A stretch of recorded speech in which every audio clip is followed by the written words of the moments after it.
Hey, hey, hey, bienvenidos una vez más a Perípatos, el podcast ecléctico donde se habla de todo lo habido y por haber, menos de astrología.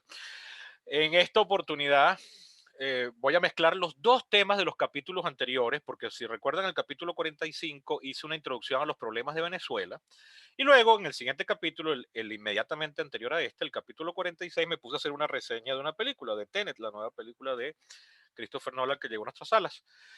Y en este capítulo voy a juntar, eso es porque, bueno, hay dos temas que me apasionan, el cine y la política slash historia, o las ciencias sociales en general.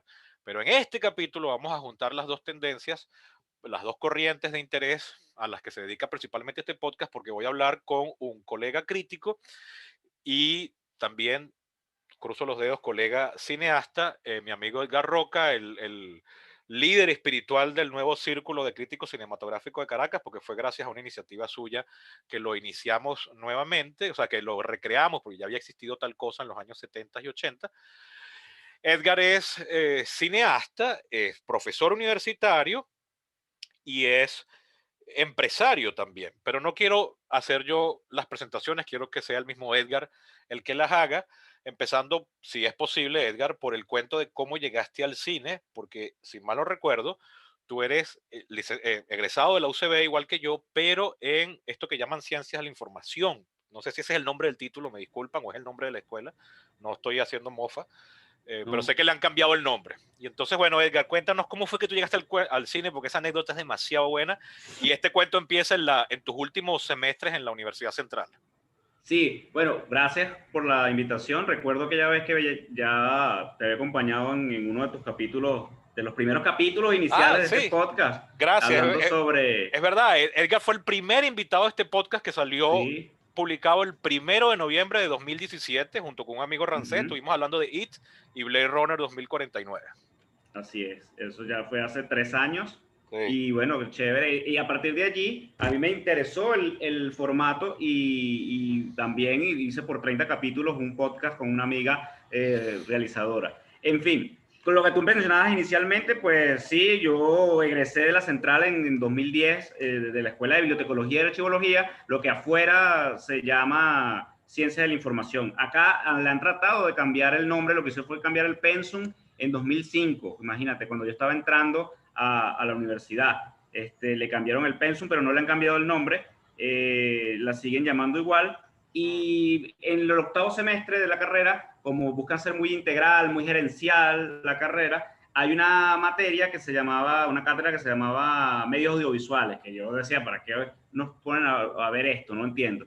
Pero me gustó, además este profesor es como un gurú en lo personal porque fue una de las primeras personas que me confrontó en un aula, como que me señaló errores que tenía en mi personalidad en ese momento, en una escuela donde el 85% era además mujeres, habíamos muy pocos hombres, entonces era como que era fácil perderse en cosas, distraerse en lo importante en cuanto a la parte académica o la parte espiritual, la verdad que tú mencionabas esa palabra y lo que uno quiere hacer con su vida después de salir de la universidad. Entonces, bueno, me di a la tarea de pasarle esa materia a ese profesor que era muy, muy duro, y me empezó a llamar la atención la parte audiovisual, llegando a la escuela de cine y televisión de María Cristina Capriles, o sea, no llegando a que llegué a estudiar, sino a encontrarme la que existía, porque yo ni siquiera sabía que más allá de la Escuela de Arte de la Central, que donde podías tú estudiar cine en Venezuela. Entonces encuentro esta escuela que ya tenía casi 30 años. En mi tesis yo dije, no quiero hacer una tesis en una carrera que no me gusta, una tesis de algo que no me guste, quiero hacer una cosa que sea un reto, algo interesante. Entonces me lancé a una investigación que hablaba sobre el primer bibliotecólogo, por llamarlo así, o el primer bibliotecario que desarrolló revistas científicas, escuelas como tal en la Universidad de Columbia en 1860, y no existían monografías, por así decirlo, no existía una cosa biográfica de este hombre, cuáles habían sido sus logros en el área y qué había hecho con su vida. Ni siquiera libros en Venezuela. Todos los libros que existían eran en Venezuela, que recuerdo que las compré con mi primer cupo Cadivi. y saqué mi visa, hice todo un poco de cosas, ¿no? Y entonces yo tenía en mi cabeza una idea muy audiovisual, por lo que me había topado en esa materia, de documentar mucho el viaje, ese posible viaje que dependía de que me dieran la visa o no. Bueno, todo eso pasó, sí me dieron la visa, sí pude comprar los libros, unos allá, otros me los mandó Amazon cuando todavía era fácil comprar cosas.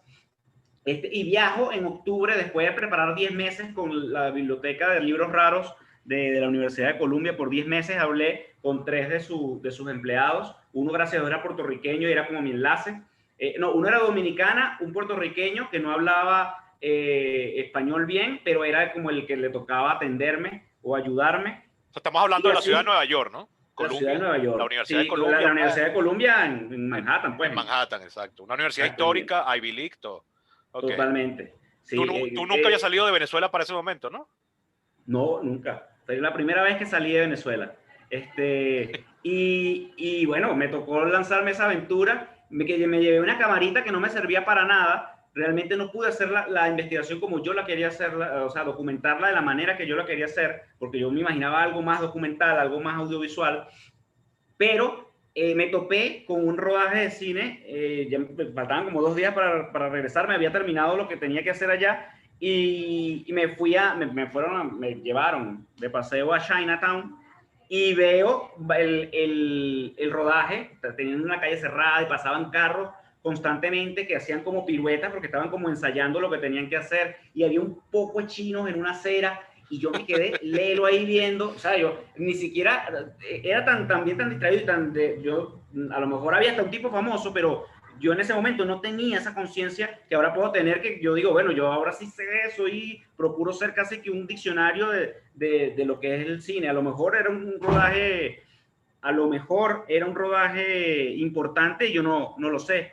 El punto es que, bueno, me quedé ahí como unos 15 minutos, me tomé una foto como para recordar el momento del poco de gente, eran, como te digo, 100 personas, y como nunca había visto un rodaje, eso me terminó de confirmar eso que yo estaba buscando desde meses atrás, que era, después que salga de esto me voy a poner a estudiar, voy a ver cómo lo hago, si me acerco a esta escuela de cine de la señora María Cristina Capriles, donde en 2009 el gobierno, recuerdo, trajo a Soderbergh, no, trajo a Damien Bichir y a Benicio del Toro Sí, por la película Che. por la película sobre el Che Guevara. Entonces veo, yo digo, este tipo, yo la película ni la había visto. Porque como te digo, mi interés hacia el cine viene con fuerza en los últimos 10 años. Fue una decisión muy madura. Creo que la primera decisión madura que yo tomé en mi vida fue dedicarme al cine, porque yo dije, no, esto es lo que yo quiero hacer, esto lo disfruto, me llama la atención explorarlo y no estar 8 horas en una oficina gerenciando una biblioteca o un centro documental. No estaban en mis intereses, ¿no? Entonces, Hombre de acción, veo, pues. consigo no, y además que cobraba plata, me acuerdo, desde el segundo semestre yo estaba trabajando en bibliotecas internas de la universidad y me acuerdo, en una firma de abogados y para cosas donde ganaba algo de dinero y podía yo darme ciertos lujos que digo en el tiempo, oye, mira como la plata, lo que valía pues la plata en ese momento para un chamo soltero que estaba en la etapa universitaria. Bueno, veo allí que existe una foto y un video grabado con un celular terrible de la visita de Benicio del Toro a la Escuela de Cine y Televisión. Y entonces yo decía, pero ¿cómo es posible que en una escuela de cine y televisión, claro, nosotros además que venimos de la central, que es toda una estructura, toda una academia que tiene no voy a decir un background, tiene una tradición de ser la universidad o la educación como debería ser, o sea, el ABC convencional tradicional, aquí no, aquí era todo como más abierto, digo, nadie filmó esto, nadie lo grabó, nadie lo montó en YouTube, de hecho en YouTube tú buscas y vas a conseguir el mismo clip que yo vi hace 11 años porque realmente ningún estudiante ni la misma escuela se sentó a grabar algo de eso. Entonces, cuando llego a la escuela, empiezo a investigar sobre cine venezolano porque, bueno, ya vengo con ese aprendizaje de la universidad y esos casi 3 años que duré allí, hasta que egresé, me dediqué también a conocer el entorno, el medio, a investigarlo, a leer, a sacar mis propias conclusiones y a crear mis propios.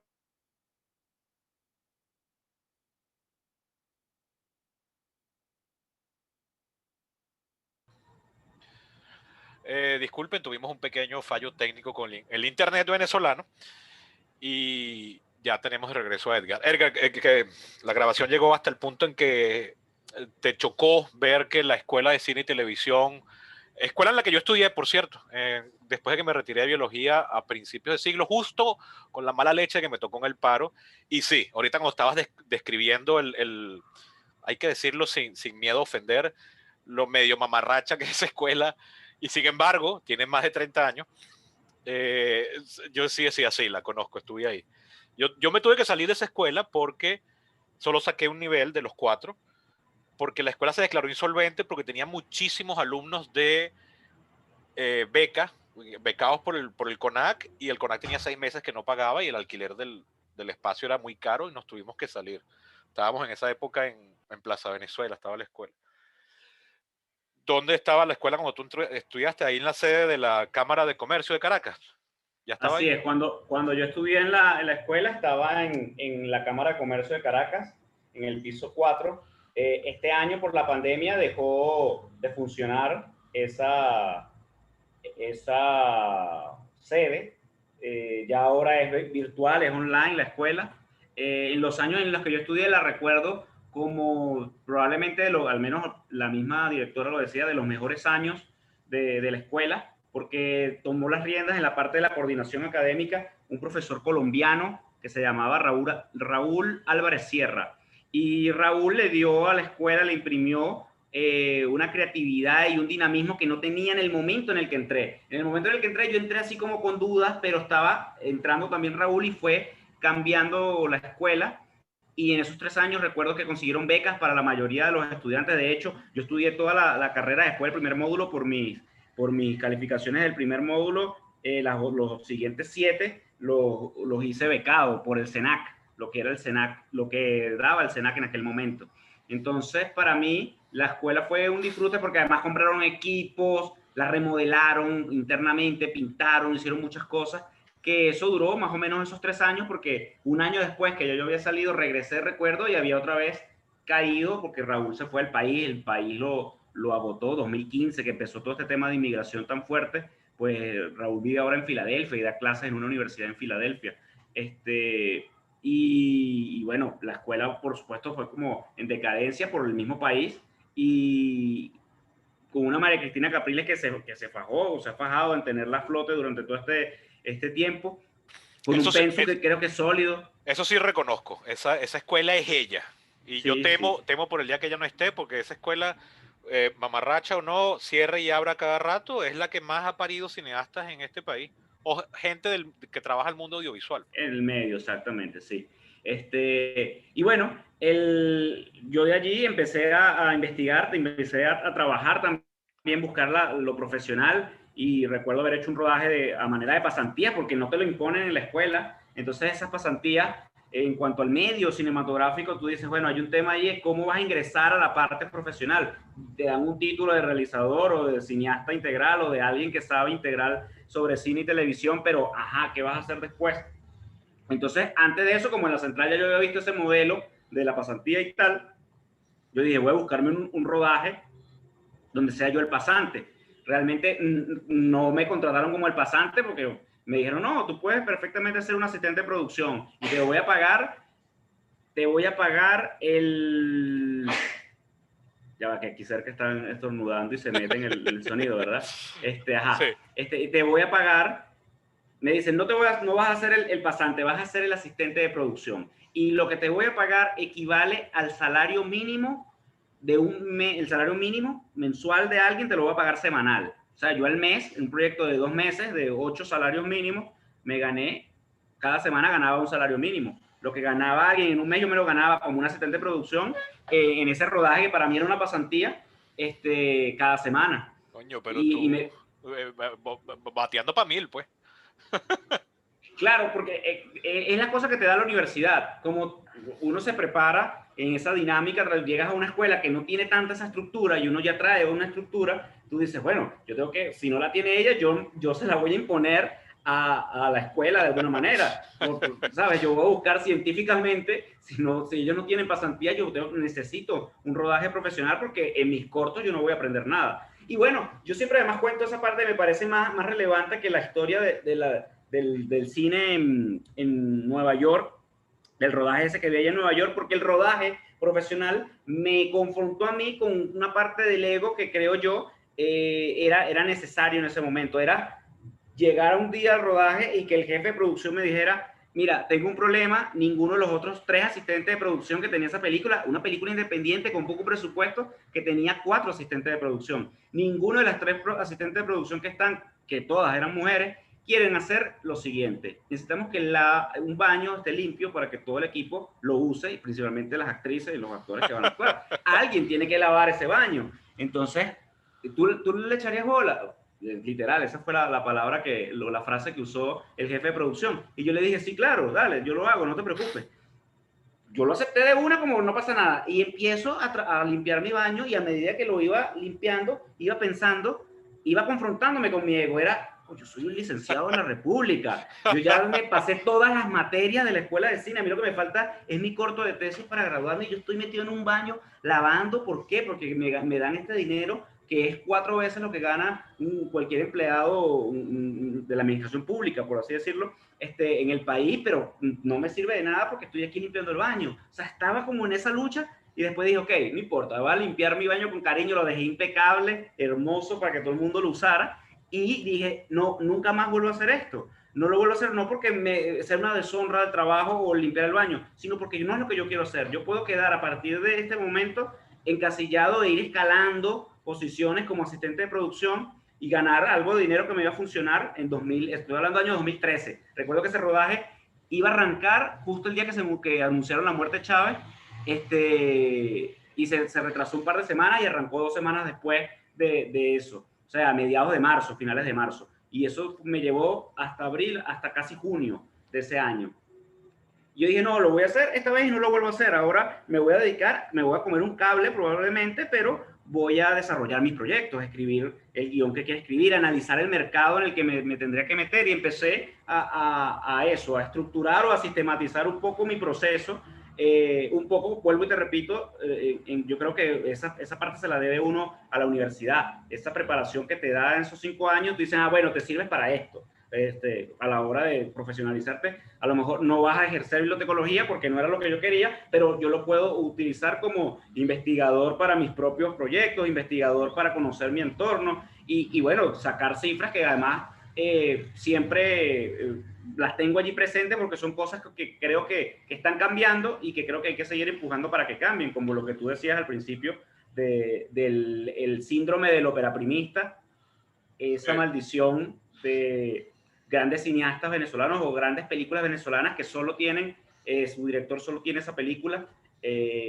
Son cosas que tú dices, no hace una cinematografía esa dinámica, así como no hace una cinematografía un paternalismo del Centro Nacional o del Instituto de Cine, ¿sabes? Te dan $1 millón y tú tienes subsidiado el 70% o el 60%, o a veces hasta el 75%, y bueno, puedes retornar el 25%. Entonces a veces haces la película por esta misma distorsión económica en el tiempo. Incluso yo siempre lo señalo, y lo he hablado con un par de directores así de peso, de gente que tiene más de 40 años en esto, y me han dicho, me afecta lo que me dices, pero tienes razón. Creo que otros se lo pueden... ¿Qué cosa exactamente? Yo les he dicho, ustedes tienen la culpa de lo que ha pasado en el medio audiovisual al quedarse, al protegerse. Bueno, está eso allí, mi subsidio, no tengo que regresar el dinero, me das $1 millón por ponerte un número. La película realmente cuesta 300,000. Yo la puedo hacer con 300,000. Y además de ese millón que me dieron, yo solo voy a regresar el 30 o el 25% o el 40%, es menos de la mitad, casi que lo puedo pagar del mismo dinero que me están dando. Entonces me quedan 200,000 libras ahí que me quedan a mí para montar, para comprarme un penthouse, para pagarle la educación a mis hijos en otro país. Y eso era es un secreto a voces trabajado en el medio audiovisual. Incluso ese secreto a voces que la gente prefiere disimular. Es el país del disimulo, como decía Cabruja. Es disimular. Todo el mundo lo sabe, pero como no hay pruebas, o sea, todo el mundo sabe y fumó de eso, pero nadie va a decir que lo hizo. Entonces, yo se lo decía, y dice, bueno, es verdad, tienes razón, es así, era así. En esa época, cuando tú hiciste esta pasantía, ¿ya tú sabías que querías dirigir? Porque hay mucha gente, yo creo que cuando Yo creo que todo el que llega al cine en su cabeza se imagina dirigiendo. Y después de que experimenta uno o dos rodajes, se da cuenta que descubre que lo de ellos es escribir, o lo de ellos es actuar, o lo de ellos es dirección de arte, o lo de ellos es fotografía, o lo de ellos son efectos especiales donde se puedan hacer y cosas así. O sea, uno como que entra generalista creyéndose el todero, pues, y la persona con la decisión final. Y en esas pasantías obligatorias por las que, valga la redundancia, todos pasamos, uno va descubriendo qué es lo de uno y en qué uno es bueno y qué lo llena a eso. Ya tú en esta época te veías como director, porque ya tú has dirigido 3 veces para el momento que estamos grabando esto y estrenado 2. He dirigido 4 en realidad. Wow, esa Porque cuarta no la sabía. sí, antes de la pandemia, y es un modelo, justamente estos proyectos que estoy en este momento trabajando están casados con ese modelo de producción.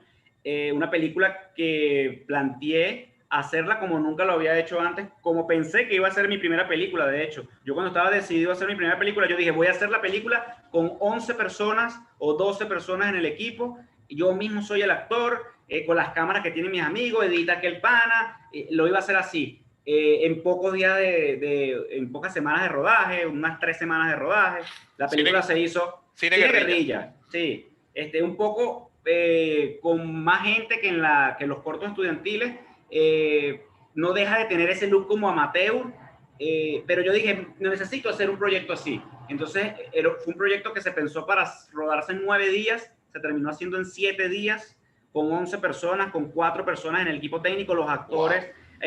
Wow. Además de actuar, ellos mismos buscaron el vestuario, se maquillaban, hicieron el trabajo de producción de buscar locaciones, porque además tiene pocas locaciones, de buscar intercambios para algo de ropa y para comida. Entonces, eso lo hice en diciembre, antes que llegaran las festividades. Dije, como ya tenía encaminado el trabajo de distribución de 2020, dije, voy a rodar esta película, me dedico a distribución para que la vayan editando más o menos en marzo. Mientras yo consigo alguna alianza o se consigue algo de dinero para que alguien edite, o la termina editando uno de los compañeros del rodaje, ¿no? Que era la segunda opción. Pero igual entonces, eso no pasó.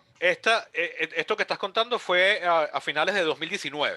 Sí, después del estreno de Infieles me llevó, y el resultado de la película me llevó a querer hacer esto así. Yo dije, bueno, con la misma situación ya yo estaba desde agosto distribuyendo, y distribuí 2 películas muy pequeñas acá, películas amateur, artesanales, pero que gracias a la ley de cine, pues en Venezuela esas películas pueden llegar a una sala de cine y el realizador puede ir formándose gracias a eso, o al menos mostrándose, más que formándose, mostrando lo que hace. Sí, haciendo currículum, pues. Sí, porque también a veces es difícil que veas una evolución. Tú ves a mi pana Jackson Gutiérrez, que tiene 6 películas estrenadas en cine, y tú ves que hay una mejoría de su primera a su última película, pero en esencia no hay un crecimiento que tú digas, wow, de la primera a la sexta es el cielo a la tierra. No, porque es que tampoco, él siempre se ha mantenido en el mismo modelo, es difícil que pase una mejoría en cuanto a lo estético, en cuanto al dinero con el que se está haciendo. Bueno, yo dije, en este momento para producir es complicado.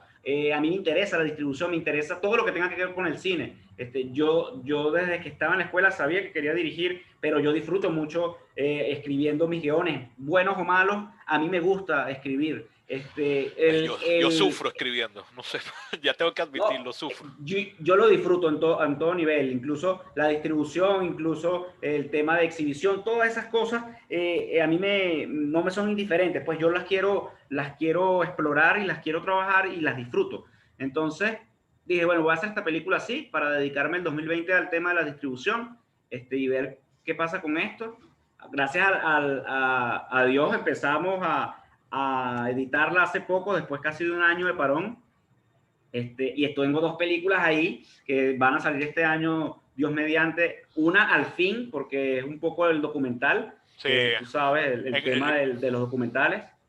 Sí. De hecho, tú y yo rodamos ese documental el mismo año, el último tercio de 2017, y ninguno de los dos hemos estrenado nuestro respectivo. Yo lo rodé yo rodé la primera parte donde de hecho tú participaste, donde te entrevistamos en septiembre del 17, y hice otra parte en abril del 18 y otra parte en junio del 18 también, en Chicago y en Argentina. porque es parte como del concepto. La idea era a partir de ahí empezar a editar y tener esa película lista en 2019. Pero ¿qué pasó? El proceso, mi propio proceso personal con la otra película de ficción entorpece los planes del documental, yo lo dejo y el mismo codirector, que es el primer trabajo que codirijo, que me atrevo a codirigir con Robert Gómez, amigo también del Círculo, lo dejamos por tema que él se fue del país, que es complicado cerrar la parte económica de un documental, para lanzarnos en septiembre del 19. Y a partir de ese momento empezó ese proceso de edición de la película. En septiembre del 19, que ha tenido además todos estos parones de marzo a septiembre del 20. O sea, se activó, de hecho se sacó un tráiler, se sacó el afiche, se habló de fechas de estreno puntuales. De hecho, la última fecha de estreno antes de la pandemia era abril del 2020, pero todo eso se fue moviendo por la pandemia y gracias a Dios ahorita ya hay varios cortes de la peli, estamos ya en los procesos finales, ya yo la he visto y digo, bueno, ya tiene una vida, ya está ahí cerca de nacer, tiene un contrato de distribución y esas cosas son importantes, creo yo, cuando hablas del negocio cinematográfico, de lo que la gente debe tener muy pendiente, es ser integral, es conocer todas las áreas. O sea, si tú vas a hacer una película, lo complicado que ha sido para nosotros estrenar esta película, tú dices, si tienes un contrato de distribución, ya está pasando un avión acá cerca, porque tengo la Carlota y los aviones pasan constantemente. Bueno, tener un contrato de distribución desde el principio es algo importante para una película, porque independientemente de cuando la tengas lista, ya vas a tener una empresa que se va a encargar de montarla o de meterla en el cine. Entonces, esas cosas para mí, porque lo sé desde el principio, porque lo he estudiado, porque lo he investigado y analizado, lo tengo consciente y pues es mi manera, en mi proceso, mi manera de trabajar. Es tener ya la película con un contrato firmado antes de estrenarla, antes de rodarla, incluso. Entonces, bueno, es un poco la dinámica mía. Eso ahí, si bien esto es un tema que quiero tocar más adelante, pero creo que lo podemos ir planteando de una vez, pero lo ponemos en pausa porque quiero seguir hablando un poco de tu carrera. Pero creo que ahí falla mucho cineasta venezolano, ¿no? Que hace películas por amor al arte y después no saben ni cómo estrenarla ni nada. Y eso que la legislación venezolana es bastante favorable al realizador criollo, ¿no? Pero antes eso te lo planteo y si estoy completamente equivocado me corriges después, no hay problema. Pero otra cosa quería, para los que no conozcan tu trayectoria, tú tienes ya 2 largometrajes de ficción estrenados, uno en 2016, que fue el año que nos conocimos, que se llama El peor hombre del mundo, con el que te fue bien en la taquilla venezolana. Tu ópera prima tuvo, creo que más de 120,000 espectadores, si mal no recuerdo.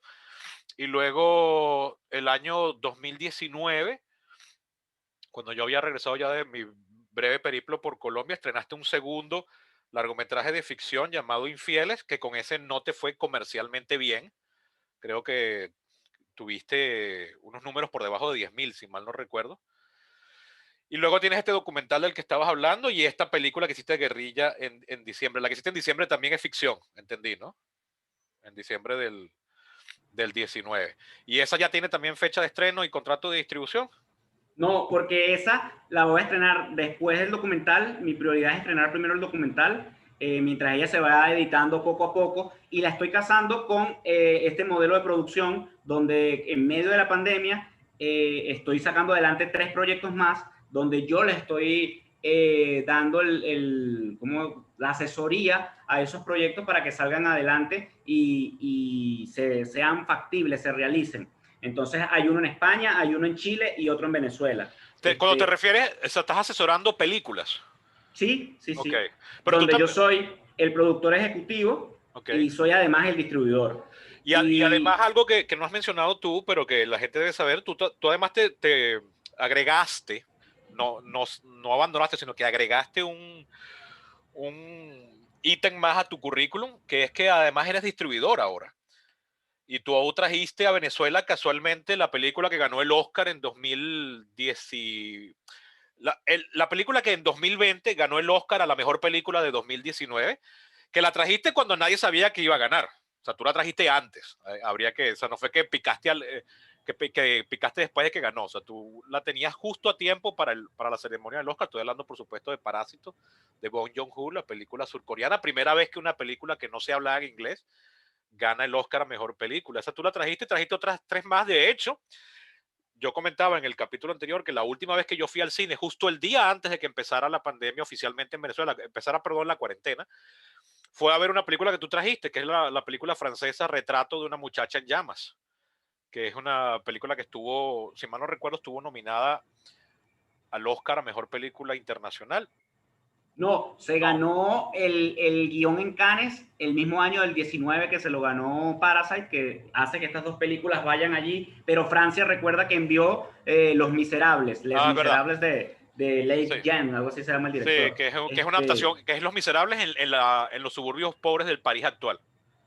Exacto. Sí. Y Retrato de una mujer en llamas, ¿te gustó? Nunca hablamos de ella. Sí, es verdad, porque, oye, nos encerramos, cada quien se metió, Sí. estábamos con la paranoia de que no nos fuera a dar el virus y tal.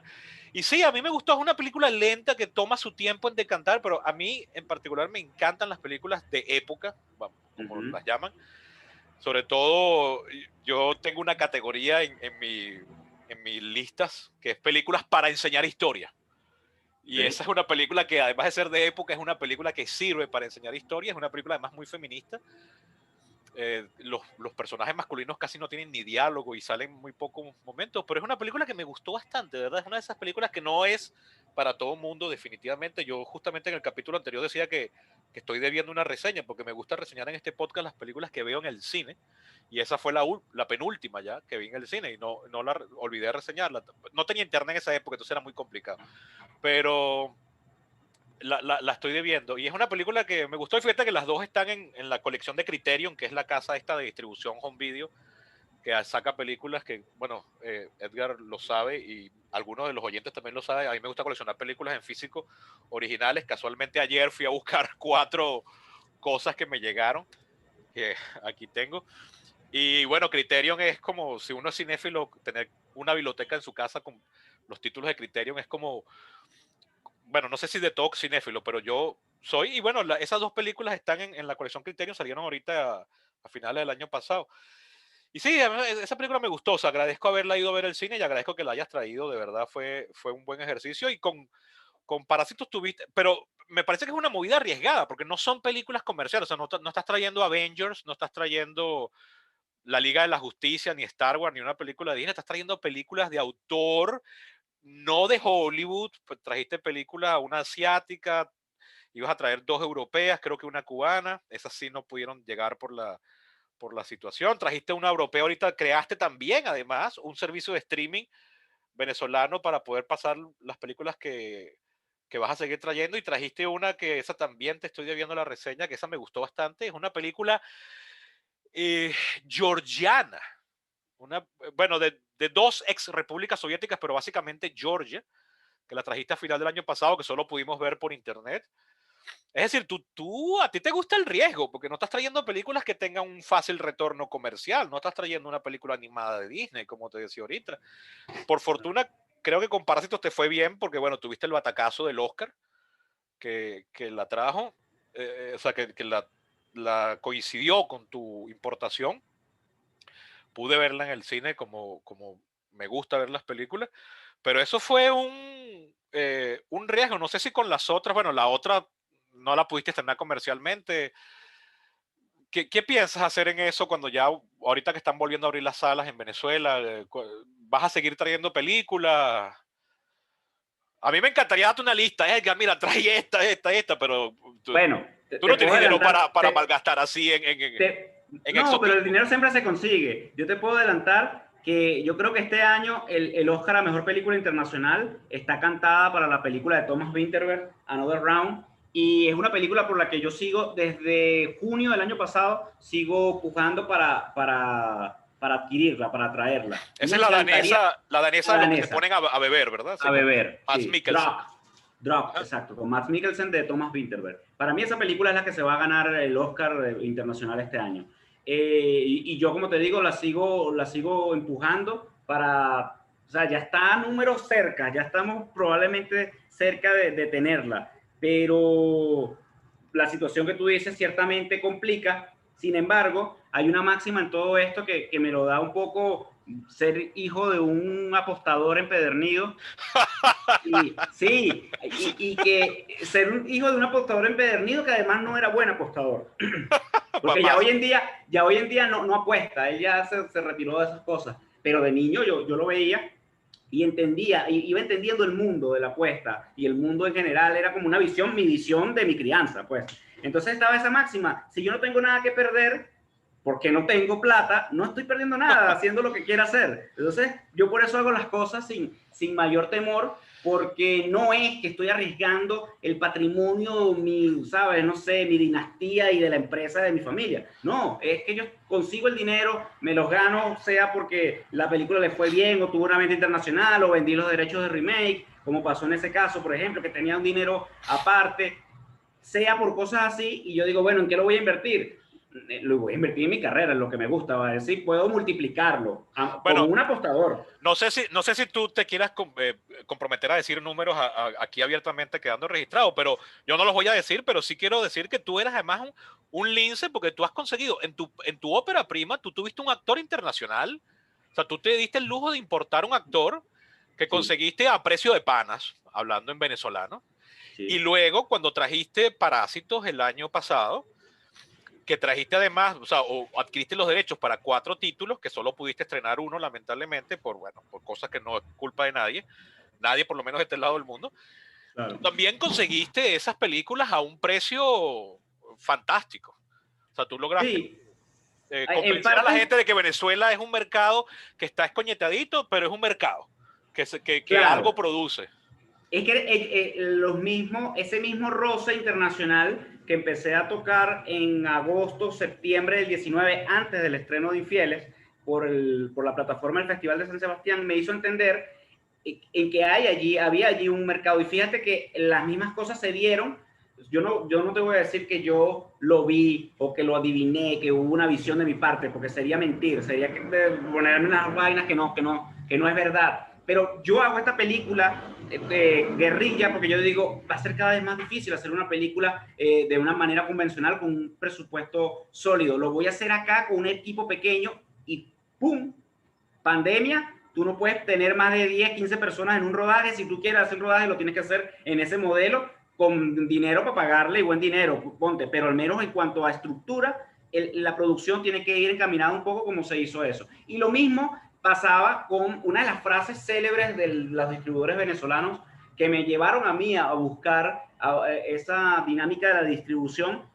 Fueron una, yo quería venderle, trabajaba en ese momento en Blancica, por los ojos a los cines, La Familia, de Gustavo Rondón, una película que yo valoro mucho, que es una película que deberíamos valorar todos como venezolanos porque llegó a la Semana de la Crítica de Cannes y no le quisieron dar las salas a la película, las salas que yo le estaba pidiendo, pues recuerdo que le dieron 12 salas y yo le estaba pidiendo 30 como distribuidora, porque oye, fue una película que estuvo en Cannes y tal, 12 salas le dieron a esa película que hizo 4.000 tickets, una película que estuvo en la Semana de la Crítica de Cannes. Y yo cuando llamo y hablo y negocio, la respuesta de los cines fue, yo les dije, oye, va a llegar un momento en que las únicas películas que ustedes van a poder distribuir van a ser las independientes, las alternativas, las rusas, me acuerdo, les dije, las rusas o las de esos países chinos o cosas así, porque no, el mercado va a estar tan mal que nos van a llegar solamente ese tipo de contenido con los que el país tiene algún tipo de relación, el gobierno venezolano les van a comprar los cines y van a terminar metiendo esas películas en todas sus pantallas.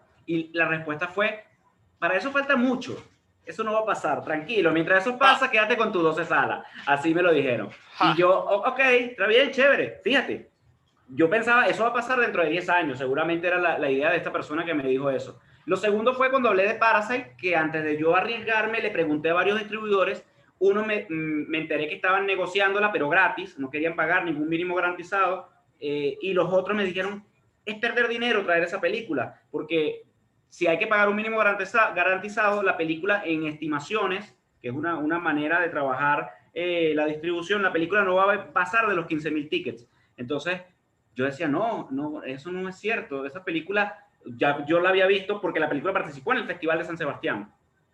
Y estaba en la plataforma de ellos. Y yo la veo y digo, esta película funcionaría en cualquier lado. Y va, además en esa plataforma empieza a correr ese rumor que en España le estaba yendo muy bien a una película que estaba pirateada desde junio, después de ganar Cannes.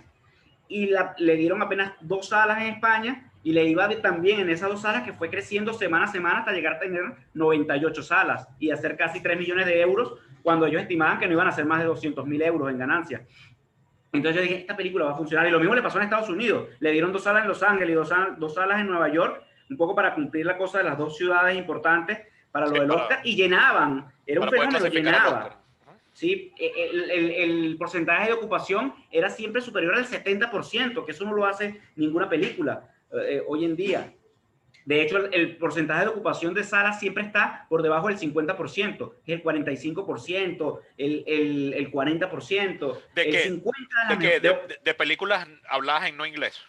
No, de ocupación me refiero a cuando la gente, un cine abre su programación del día, tiene 5 películas en las 5 salas o 10 películas, y en cada sala tiene 5 funciones, o sea, tiene 20 funciones o 25 funciones en un día. Es mentira que llenas las 25 funciones en su totalidad. Entonces eso hace un porcentaje, y ese porcentaje de ocupación siempre es inferior al 50%. Okay. Por eso la pandemia viene a normalizar un secreto a voces, que es tú no llegas a llenar un cine al 100% en todas sus funciones, en todas las películas. Eso es mentira. Tú con el 30% mantienes el tema de la sala y de la economía de una sala. Entonces, la pandemia viene a normalizar eso. Te dice, bueno, si lo vas a tener llena, la vas a tener llena al número que sabemos va a ser es el tope hoy en día de ocupación por función, que es el 30 al 40%, que es el número que están usando, además, en cuanto al tema los aforos. De salud. Sí, los aforos. Para mantener el distanciamiento social. Entonces, bueno, yo con esas 2 cosas me activaron esa parte competitiva y de hijo de apostador, como te digo, que yo digo, no, yo creo que sí, que la película va a ser más. O sea, sacaba mis cuentas y yo decía, la película debe pasar a Green Book, por lo menos, debe hacer unos 40.000 en mi cabeza. Y la película, al momento del cierre de las salas, todavía estaba en 28 salas. O sea, iba a estar por lo menos 3, 4 semanas más en cartelera. Iba segura. ¿Cuántas pantallas llegaste a tener aquí? 57. Wow, bastante. Sí, para lo que queda en Venezuela es un buen número. Sí. ¿Y al final cuántas tickets llegaste a vender? El último reporte era casi 70.000, casi 70.000, 69.000. Un buen número para la Venezuela. Sí, claro. De ese momento, los primeros 2 meses del año pasado, para hacer una película que no era de Hollywood, que no era con ningún actor de Hollywood conocido, que no era animada, porque las películas animadas tienen ese carácter de guardería. La gente suelen ser un éxito porque la gente las usa para meter a los niños un rato ahí, ¿no? Sí. Pero fíjate, hablando no tanto de la suerte, ahí no tanto. Claro, el apostador juega con la suerte, pero yo siempre veo que son como riesgos calculados. No, claro, no te estoy queriendo quitar mérito. Tú me hubieses preguntado a mí si lo hubiese hecho, yo te diría no. Yo no. O sea, yo reconozco tu valor ahí, por eso te quería tener aquí. Pero más allá del valor, no quiero hablar como tú dices, del valor que puede tener mi decisión de seleccionar esa película, sino lo que me preguntabas inicialmente y lo que yo te decía, del roce internacional, que tú decías, ese mercado que está medio parapeteado. Pues esa gente me hizo ver, cuando yo le decía, no, vale, en Venezuela se están vendiendo 12 millones de entradas al año. Y me dicen, 12 millones de entradas. Bueno, 12 millones de entradas, ¿a cuánto la entrada? Porque esa siempre es la pregunta. Cuando tú le dices, bueno, no, el valor de la entrada costaba $1, ok, bueno, sí, está muy bajo el valor de la entrada, pero como número, 12 millones es superior a no sé cuántos países. O sea, pero de hecho es un mal número, porque en Venezuela se estaban vendiendo 30 millones de entradas. Claro, hasta 2016, por ahí. Pero ponte, Uruguay, que el valor de la entrada cuesta $7, o sea, 7 veces más lo que cuesta acá, ni en sus mejores años vende 12 millones de entradas, porque es un país de 3 millones de habitantes, claro, de 4 millones de habitantes. Tendría que ir todo el país 4 veces al cine al año. Exacto. Entonces, si tú le hablas, los tipos me dicen, no, a mí me va a interesar mucho más Venezuela que Uruguay. Me va a interesar mucho más Venezuela que Puerto Rico, que pertenece a Estados Unidos, pero que bueno, sabemos que tiene esa dualidad. Y de hecho, yo me imagino que aquí ya nos metemos en economía política. tiene que haber un punto cuando el control de cambio creaba estas deformaciones tan favorables en que los números venezolanos no los manejo. Quizás tú sí, pero tiene que haber sido para los distribuidores internacionales, tiene que haber sido Venezuela como la meca, o sea, una cosa, Claro. hay que estrenar esto ahí. Y yo me acuerdo que aquí llegó un punto en que estaban todavía muy recientes, 2012 y cosas así. Aquí estaban películas de Hollywood, estaban llegando aquí una semana antes que en los Estados Unidos. La primera Hace película de poco, Avengers de 2012, de abril de 2012, se estrenó primero aquí que en Estados Unidos. bueno, ese análisis es totalmente cierto. Yo te puedo dar números, además para la audiencia, que es importante, porque el año 2020 que me dediqué a hacer mi trabajo de distribuidor, a conversar con muchas empresas afuera, siempre tenía que hablar del tema Venezuela, y ellos siempre me decían, yo tengo 6 años, o tengo 7 años, o tengo 8 años sin hacer negocios con Venezuela. Les perdí la pista cuando empezaron a hacernos trampa. Eran más o menos parafraseando la manera por la cual ellos educadamente se sentían, no sé, robados, se sentían que estaban perdiendo pues con el mercado acá. Me decían, cuando empezaron a hacer trampa con esa movida de las reconversiones y de darnos un número ficticio de valor de la entrada que no era real, porque era ilegal cambiar los dólares. Claro, porque lo deformante era que el cine era muy barato para los venezolanos, entonces íbamos muchísimo al cine, me imagino yo que era así, y cuando el distribuidor veía la cantidad de números que vendía, pero cuando lo convertía en dólares sacaba 2 lochas. O sea, decía, ¿dónde está aquí mi gran cantidad? No eran 2 lochas, pero perdías. Claro, imagínate la distorsión. 2 lochas en comparación con la cantidad de entradas que vendieron. Sí, llegabas a perder hasta el 75% de lo que creías que podías ganar. Qué barbaridad. Porque tú lo veías en número cuando todavía registraban, y uno lo puede buscar en Box Office Mojo. Sí. Tú buscas películas de Venezuela 2013 o 2014 y sacas la cuenta. Papita Manito Stone 2014. Papita Manito Stone tiene en Box Office oficial 19 millones, no sé cuántos millones de dólares. 19 millones de dólares. Sí, y en Box Office vi que la película del Conde del Guáchara hizo 3 millones y medio de dólares. Exacto. Y esa película le debe haber costado al Conde 10.000 dólares. Una cosa así. Pero es que ese era el número para afuera, porque internamente y para el negocio no era así. Claro. Porque esos 19, eso era en promedio 10 dólares la entrada. Pero lo que recibías realmente era como 3 dólares o 4 dólares. 3 dólares. En número de entradas, ¿cuánto vendió Papita Manito Stone? Entiendo que Papita Manito Stone es la película más taquillera del cine venezolano. Sí. ¿Cuántas? Sí.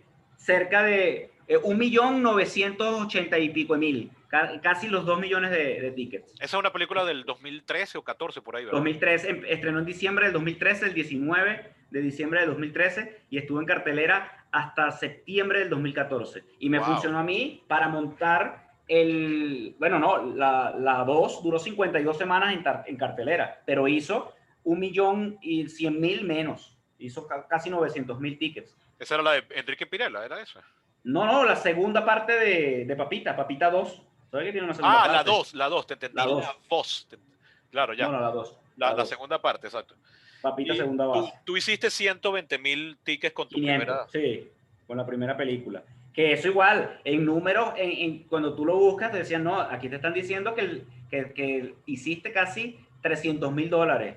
Y es mentira. Ya realmente, exacto. Realmente la película ahí hizo cerca de 50.000, 40 y pico mil. Que mientras divides, vas entre los socios, no sé qué, te quedan 3.000, 4.000 dólares a ti, 2.000 dólares, 3.000 dólares. Ahora, tú tuviste, bueno, creo que no tú directamente, sino el productor, tuvieron la suerte de que esa película se vendió para afuera, ¿no? Sí, eso fue lo que hizo que la inversión se triplicara, o sea, un poco más del triple de lo que costó. Los que nos están oyendo, que no viven en Venezuela y quisieran ver tus películas, ¿dónde pueden verlas? ¿De forma legítima? De forma legítima, Sony, que fue la que la adquirió, la metió en Apple por renta, en Apple TV. Okay.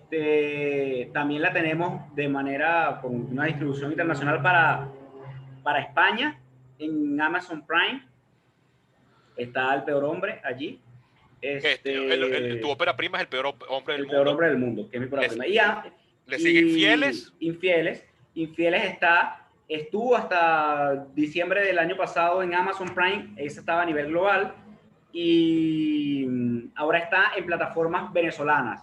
está en Cine Mestizo, que está en España, que es una plataforma de cine venezolano que está en España. Pero tengo entendido que se puede ver en cualquier parte del mundo, Cine Mestizo. Exacto, que se puede ver en cualquier parte del mundo. Y en Venezuela está en Clicaplay, que es la plataforma de Carlos Malavé. De streaming venezolano. De En streaming estos días venezolano. escuché la entrevista al creador de Cine Mestizo y decía que una de las cosas, y esto me sirve para entrar en otro tema más de la, entre comillas, industria del cine venezolano, decían que ellos habían firmado contratos con directores de cine venezolano, asumiendo que estos directores eran los poseedores de los derechos, que capaz no lo eran, y después de que firmaban y acordaban un pago para poder poner una película venezolana X en la plataforma Cine Mestizo, después el director les confesaba que él no sabía dónde estaban las copias de su película. Sí. Que él no sabe incluso si todavía existen copias de sus películas. Estamos hablando de películas de 35 milímetros, es decir, películas en formato cine, en formato celuloide, que de repente se las está comiendo la humedad metidas en una bóveda. Por fortuna tú ya eres de la era digital, así que tú tienes tu DCP y tendrás eso guardado en la nube, sí. Lo tendrás respaldado. Pero DCP, para los que no saben, es Digital Cinema Package, es un formato como se distribuyen las películas en la actualidad, es un disco duro portátil que se encaja en los proyectores de cine y uno la descarga como si fuese un pendrive gigante.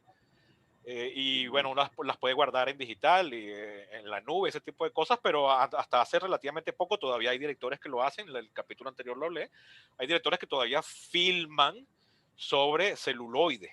Y bueno, la inmensa mayoría del cine venezolano está en ese formato y muy probablemente esas películas ya se han perdido y estos directores están firmando contrato y cobrando por unas películas que ellos después no saben cómo atribuir. Y eso nos lleva entonces a hablar, y aquí ya me salgo de tu experiencia personal, pero sé que eres un gran conocedor del estado del cine venezolano y hace poco en el grupo de WhatsApp en el que compartimos, un día te reías porque yo usé la expresión industria del cine venezolano. No, perdón, yo la expresión que dije fue salvar a la industria del cine venezolano y tú te reíste porque decías, ¿cómo vas a salvar algo que no existe? Sí, ¿En qué estado? Vamos a, por ahorita, a hacer una abstracción, vamos a suponer que existe tal cosa como la industria del cine venezolano. ¿En qué estado está el cine venezolano? Que yo sé que tú manejas los datos. En capacidad, cerca del 10%, como si lo vamos a llevar, si existiera una industria, es una industria con una capacidad del 10% de operación o de operatividad. O sea, ¿un 10% contra qué? O sea, ¿cuál es el patrón ahí con el que estás comparando? ¿Con la cantidad con la producción de un año? ¿Con qué? No, es todo, es un ciclo, es visto como un ciclo. Es un 10% comparado con el ciclo que te indica que debes producir, distribuir, exhibir, recaudar para volver a empezar a producir. Y entonces en todas sus líneas está en un 10%. Un 10%, la producción está en un 10% de sus capacidades, la distribución por ende es lo mismo.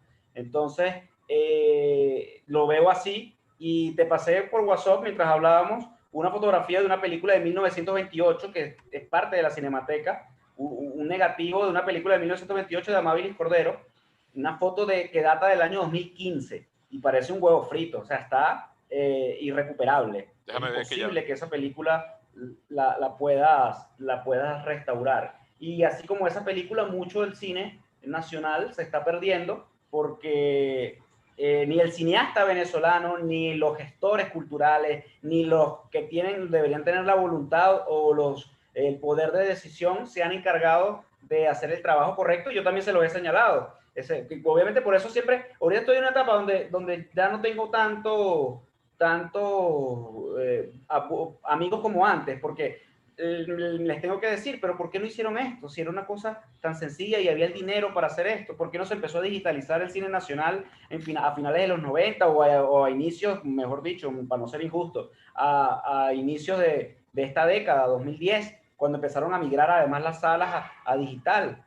Porque eso es lo que nos hace llegar a la pandemia con desnudos, pues, sin ninguna plataforma y sin ninguna posibilidad de saber dónde están esas películas, más allá de las copias horribles que puedes ver en YouTube, que son cosas que salen de digitalizaciones de VH, de Betamax, que se ven terribles, pues. Ni siquiera YouTube, yo me acuerdo que en la entrevista que tú me hiciste para tu documental en septiembre del 17, que yo siempre dije, este me va a cortar cuando yo digo esto, tú me preguntas por cuál es la última película venezolana que vi. Y casualmente en esa época yo había visto El pez que fuma, que está considerada una de las Ujú. películas hito del cine venezolano de nuestro Román Chalbaud. Película del año 77, es el mismo año de Annie Hall, el mismo año de Star Wars, el mismo año de Encuentros cercanos del tercer tipo. Y yo me acuerdo que yo la vi en un DVD oficial, legal, legítimo, de la Cinemateca Nacional. Y ese DVD es una porquería. La mezcla de audio es malísima. Yo tuve que poner el volumen del televisor casi en 100% para poder escuchar. Eh, la digitalización, entre comillas, es pésima. Y yo decía, wow, y esto es una producción de la Cinemateca. ¿Qué esperar del resto del cine? De una película icónica que fue, que creo que tú echabas el cuento de, creo que fue el recientemente desaparecido Sean Connery, uno de los que ayudó a que esa película se distribuyera internacionalmente y que se viera en otros mercados, porque aparentemente él la vio y le gustó mucho. Y hay una famosa foto de Sean Connery parado al lado del afiche junto a Miguel Ángel Landa, hablando de la película. Oye, es una película que debería tener algo de fama, debería estar en un mejor estado, y era terrible ese DVD. Y ahora que estoy viendo la foto que me pasaste aquí de esta película venezolana, oye, qué tragedia, ¿vale? Una película de 1928, esto es irrecuperable. Mira Sí, cómo está de y roto entonces, ese celuloide.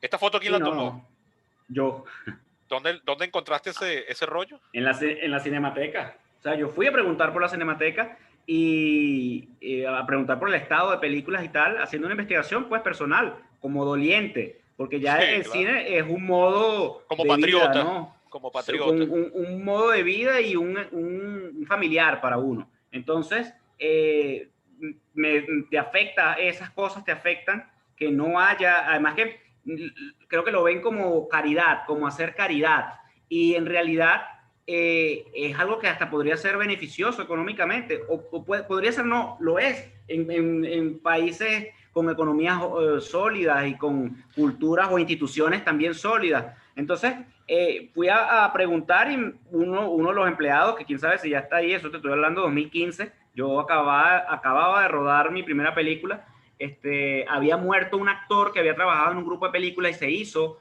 una retrospectiva de su cine, y todo el cine que mostraron eran de copias de YouTube, eran terribles pues. Las cosas que hicieron en ese homenaje a ese actor fallecido. Qué Entonces, triste, era qué triste. indignante. Yo fui a la Cinemateca Vera, donde estaban en la Biblioteca Nacional, que están los archivos, y las dos personas que estaban allí me dijeron, no, mira, esto en el tiempo lo han dejado podrir, que se dañe, que se pierda. Yo te voy a mostrar esto, pero tú no sabes mi nombre ni te lo voy a decir. Me Ja, lo puso ahí, yo le tomé la foto y listo. fíjate, En su momento la viralizamos y trajo un problema para quienes estaban allá. o sea, porque entonces, claro, porque la culpa es del que revela la verdad, además. Y fíjate, ahorita que yo te mencionaba hace rato Criterion Collection. Criterion Collection tiene una serie de cajas que yo tengo en mi wishlist de Amazon que se llama Martin Scorsese World Cinema Project, que es la fundación que dirige Martin Scorsese en Nueva York, del World Cinema Project, que es para Sí, rescatar clásicos del cine mundial. Y ahí hay películas de los años 30 mexicanas, películas árabes de los años 50 y cosas así. O sea que uno podría contactar a Martin Scorsese. Creo que tú, de hecho, contactaste a esa fundación una vez, corrígeme si me equivoco, sí, sí, sí. para, oye, que ellos nos ayudaran a rescatar estas películas, pero no se puede hacer milagro. Esa película, esa foto no tiene salvación. Mira, yo incluso en su momento hice, eso fue después de esa foto, 2015, todo el año 2016, que además empezamos con esta parte gremial de creo que yo la importancia de que exista una asociación de críticos. Sí, fue cuando Se, se, fundamos el círculo en julio del 16. bueno, ya en ese año empecé a tocar puertas afuera. Cinecittà, la mítica productora italiana, tiene una sede de postproducción y de restauración en Los Ángeles. Y me topé con la información por allí, empecé a escribirle y comencé a conversar con ellos. Y se hizo un presupuesto de casi de 3.200.000 euros para restaurar 110 películas, que según un informe que se había hecho en 2010, estaban en riesgo. Un informe que ya habían hecho un par de cineastas venezolanos, de cineastas, de hecho, mujeres, porque fue Marilda Vera y la otra fue, creo que fue Solveig Hogestein. no recuerdo si la otra fue Solveig, pero sé que una de ellas fue Marilda Vera. El informe decía que, bueno, habían 110 películas y ahí colocaban en cuáles eran los detalles que tenían, que si de color, que si rasgado alguna parte del negativo, no sé qué. La idea era digitalizar eso, pero obviamente nadie, al ver el presupuesto que mandaba la gente de Los Ángeles, se quiso comprometer. O sea, ni gente privada, ni gente de los institutos que les tocaría eso. Pues yo toqué el puerta en Cinemateca, en Senac, a través del foro del cine venezolano. Me dieron audiencia, pero como que, bueno, vamos a escucharte para que me diga, ok, chévere, vamos a ver cómo canalizamos. Eso queda en nada. Un saludo a la Y bandera. después, sí, después con el World, como tú dices, con el fondo del World Cinema Project, hablamos y me tocó la lamentable decisión de que me dijeran, no, pero 110 películas, nosotros no vamos a salvar tu cine, eso lo debería hacer tu país, prácticamente fue la respuesta de ellos. Nosotros podemos máximo 3 películas, si tú quieres, mándanos una lista de 6 y en vista de los daños que uno pueda conseguir allí, podríamos avanzar, pero tienes que hacer un proyecto que además venga como avalado por los realizadores o por entes importantes, no como una persona natural. Entonces tú dices, bueno, tampoco Sí. hay... O sea, yo me encargué de hacer la primera parte y no avancé más porque no conseguí tampoco apoyo Pero interno.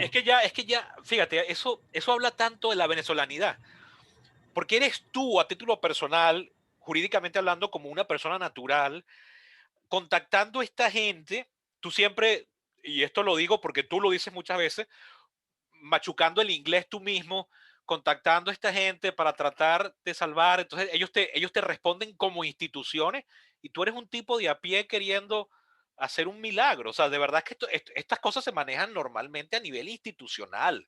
Es la República la que tendría que estar haciendo esta labor y el gremio cinematográfico venezolano. Y todo el mundo te debe escuchar cuando tú les cuentas esto, así como, ay, tú sabes, Edgar tan tierno queriendo hacer milagros en un país donde no hay ni para medicina, ¿no? Exacto. Entonces, eso es muy importante, es verdad, y eso es verdad. No es ni siquiera un argumento odioso de quien lo diga, sino que es la pura verdad. Tú dices, bueno, todo el mundo está en sálvese quien pueda, y en esa situación, pues, esto queda en un segundo plano. Pero el problema es que queda en un segundo plano en este momento y uno no lo entiende. Pero ¿qué pasa 2008 a 2012, cuando Venezuela vivió una buena época en lo que a economía respecta, o antes, en los mismos 90, ir pensando, faltó, creo yo, esa gente visionaria que ya, que pasó una moto y faltó, o hizo falta esa gente visionaria que dijera, oye, hay que buscar no solamente difundir esto o conservarlo, hay que estar pendiente de restaurarlo y estar casado con las nuevas tecnologías, con las dinámicas, porque yo puedo conseguir en buena calidad, en Blu-ray, o incluso pirateada en buena calidad, un archivo de Casablanca de 1941 y no puedes ver Homicidio Culposo en buena calidad, que fue la película que antes de Papita vendió más entradas en este país, de 1981. O sea, Eso es, 40 años más nueva que Casablanca. eso es algo que hemos hablado tú y yo, ya lo hemos hablado en un sitio que quedó registrado en el grupo, perdón, en la cuenta Instagram Arroba del Críticos Caracas. sí, arroba Críticos Caracas de nuestro círculo. El año pasado tú hiciste una serie de entrevistas y el primero fui yo, o sea, Sí. ya estamos en este minueto tú y yo. Este, y justamente yo te decía algo que a mí me avergüenza muchísimo y no me enorgullezco con ello en absoluto. Me molesta cuando la gente lo dice y me molesta recordar que en alguna oportunidad yo lo dije. Yo he visto muy poco cine venezolano, pero si yo ahorita quisiera hacer la tarea de dedicarme a ver un montón de películas venezolanas que no tuve la oportunidad de ver en su momento, por prejuiciado o porque no tenía la edad o porque simplemente no había nacido o porque se me pasó, no hay cómo. O sea, ok, algunos realizadores las han puesto en YouTube, que como realizador es chimbo pensar que una película que estuvo en salas, que la idea es que genere plata, ahora la vea en YouTube como si estuviese viendo una película pirateada más. Pero bueno, si la hace el director mismo, en principio uno sabe que es legítimo. Pero esos son algunos, así, visionarios que las ponen ahí. Yo tengo un DVD venezolano que uno de los pocos que se ha tomado el trabajo de sacar DVD, que es Oteiza, de Cap Dos Intentos. Me falta el de Tiempos de Dictadura. Pero él es el único venezolano que yo he visto sacar DVD de sus películas. Así es. Incluso otros realizadores que son unos linces para los negocios. Tú eres uno de ellos, Carlos Malavé es otro. Y el de este que está en Los Ángeles, Hidalgo, el de La Casa de los Tiempos, Alejandro Hidalgo. No hay DVDs ni Blu-ray, ni están en streaming. Yo me recuerdo que a finales del 2019 tú tuviste con Carlos Malavé en un pequeño foro o conversatorio en LUCAP para hablar justamente de esto. Y Carlos Malavé decía que él no ha puesto sus películas en Netflix porque lo que le ofrecían era 2 lochas. Y que le ofrecían pagarle muy poco. Y yo puedo entender la frustración que eso genera. Oye, pero yo desearía que él las hubiese aceptado porque por lo menos yo las estaría viendo por ahí. Claro. Y las podría ver un gentío en toda América Latina, porque si las pones en Netflix Venezuela, está en Netflix Latinoamérica, o sea, las podrían ver mínimo desde México hasta Chile. Eso sí no son las que Netflix compra en exclusividad, que son las que le pone la N roja, que no sería este el caso. Pero, oye, qué difícil es ver una película venezolana, y eso que la legislación venezolana es bastante suave, es bastante proclive, porque le exige a los distribuidores que las películas tienen que estar un mínimo de 2 semanas, ¿correcto? Sí, en exhibición. No te garantizan un número de salas, pero sí te garantizan un número de semanas. Que yo estuve en Colombia y pude constatar que los colombianos son crueles. Te programan las películas por día. Sí. Y si tu película no llega a la barra del día, al día siguiente ya no sales y listo. Adiós, luz, que te apagaste. Bueno, pero sabes que esta etapa creo que nos ha llevado a ver un poco la justicia de ese modelo. O sea, yo estoy de acuerdo con ese modelo colombiano de un día. Si la película no funcionó, el realizador y la parte de publicidad y el mismo productor o distribuidor tienen que analizar por qué. También hay una parte de justicia en esas 2 semanas, que algunas personas dicen es muy poco, 2 semanas para una película venezolana, pero resulta que en medio de la pandemia se habló de que, bueno, si vamos a estrenar películas con esta situación, vamos a darle 17 días, que son 2 semanas completas y un tercer fin de semana, o sea, 3 fines de semana, 2 semanas completas y un fin de semana para probar. Si no funciona, va directo al streaming, va directo a la plataforma y bueno, creo que eso viene a hacernos reflexionar de que es necesario. Esos 2 semanas no son el problema es dónde la gente, el acceso, dónde va la gente a ver después la película, porque ya no todo el mundo va a quererla verla en el cine, no la pueden ver porque no se pueden trasladar, porque tenían mucho trabajo, X o Y, pero de allí tienen que saltar a los DVD, como tú dices, o a una plataforma, así sea YouTube, o a alguna otra internamente de las que están saliendo. Ojalá en un futuro podamos tener eso repleto de películas, sobre todo las películas antiguas, porque yo te tengo números como que desde 1976 a la actualidad, 45 años han pasado y se han estrenado en Venezuela 295 películas. 295 en 45 años de programación, de distribución, de exhibición de películas. 295 películas dividido entre 45 años son 7 películas por año en promedio. En los últimos años, de 2015 al 2019, se estrenaron 103 películas en Venezuela. Wow. Entre 2015 y 2019, que son los peores años de la historia de la exhibición en los últimos 45 años. En cuanto a dinero, en cuanto a recaudo de gente yendo a salas, 103 películas, 105 si sumamos las 2 que se llegaron a estrenar en cines en 2020, antes de la pandemia. Sí. Que fueron ahora, ajá, dime. Hay un dato que te quería preguntar. Tú comenzaste la cuenta hace 45 años, en 1976, y tengo entendido que eso es porque nadie llevaba la cuenta antes de cuánto hacían las películas en taquilla, ¿no? Sí, exactamente. O sea, nadie, sí, porque la industria del cine venezolano tiene la misma edad que la industria del cine mundial. O sea, aquí la primera película que se exhibió fue 13 meses después de que se exhibió la primera película en París. Así fue. La primera película se exhibió en París, la primera película de los hermanos Lumière, que son los empleados de su fábrica saliendo cuando se acabó el horario saliendo. Eso fue exhibido con otras grabaciones más, pero esa fue la primera, el 28 de diciembre, Día de los Inocentes de 1895. La primera exhibición pública de una película stock, porque tengo entendido que después se descubrió que no era algo grabado aquí, era stock footage traído de París, supuestamente, tú me corregirás, fue el 28 de enero de 1897, o sea, apenas 13 meses después, exacto, ¿no? Sí, fue 13 meses después, pero ahí hay que esa es otra de las cosas. Yo me he conseguido en estos 8 años metido en esto, que hay imprecisiones. porque aunque me hablan de Manuel Trujillo Durán, de 28 de enero, es nuestro Día del Cine Nacional, de hecho, Que fue en hay Maracaibo cosas esa allí exhibición. en Maracaibo, hay cosas que no se pueden validar, porque el aparato del Vitascopio de Edison llegó en junio y estaba proyectando cine desde julio a agosto del año 1896. Wow. Eso quiere decir que la primera proyección fue mucho antes. La primera proyección de contenido venezolano fue ese de 1897 y tú dices que fue desmentido, pero no es así. El que dice eso soy yo. No, o sea, tú le preguntas a cualquier investigador y los investigadores acá dicen no, el cine venezolano se fundó así y en las películas son muchachos bañándose en la laguna de Maracaibo y especialistas sacando muelas en el Hotel Europa que se proyectaron en el Teatro Baral el 28 de enero de 1897. Y según el rastro que le he llevado a eso, hay una posibilidad muy alta de que no sea así. De hecho, en Francia reposan un par de películas que tienen que ver con esa... Que tienen exactamente los mismos títulos, pero no dicen Lago de Maracaibo, sino dicen muchachos bañándose en el muelle. Exacto, son unos muchachos bañándose en el muelle. Yo he visto los fotogramas comparados y son idénticos. Claro, o sea, te llevan a eso, pues. Sí. Y son películas que venían con el empleado Lumière. Con el empleado Lumière traía esos cuadros que le llamaban, que duraban 52 segundos, y se las metían al Vitascopio de Edison, porque el Vitascopio de Edison no filmaba, solo proyectaba. Ajá, entonces, y ese fue el que llegó acá. Entonces, tú dices, si, además, es que es una cosa que tú dices, es como hasta por lógica.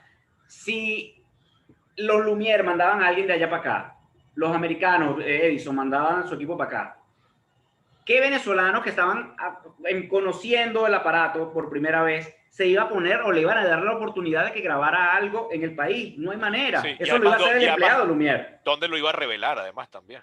Exacto, todo eso. Sí, entonces, pero bueno, pero fíjate, yo estoy ahí convencido de que eso era stock footage, pero lo cierto es que esa fue la primera cámara que se vendió en Venezuela y que a partir de ahí ya podríamos decir que entonces para 1900 y pico ya hay ya algunas cosas grabadas aquí, hay algunas, ya la era de Juan Vicente Gómez, que comenzó en 1908-9 por ahí, ya hay material de archivo y hay bastante. Entonces, bueno, la industria del cine venezolano tiene más o menos la misma industria, poquito menos quizás, que la industria del cine mundial.